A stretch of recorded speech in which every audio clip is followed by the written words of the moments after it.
Гуйрут, сүйрут, сомия лагмандарын жасап жеп көріп жүрген болсаңыздар, енді могыру лагманды жасап көріңіздер. Бұл лагманның ерекшелігі шампиньон қосылып жасалады.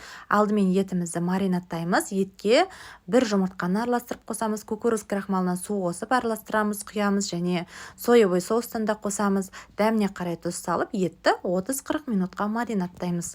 Енді маринатталған етімізді қызып тұрған майға салып қуырамыз. Оған дейін шампиньонды осылай жұқалап барлығын турап аламыз.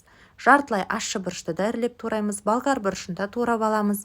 Қуырылған етіміздің үстіне шампиньонды салып қуырып, және ұсақтап туралған пиязды да салып барлығын жақсылап қуырып 7-8 минуттай қақпағын жауып қуыратын боламыз. Оған дейін 2-3 тісше чесноктан ірілеп тураймыз.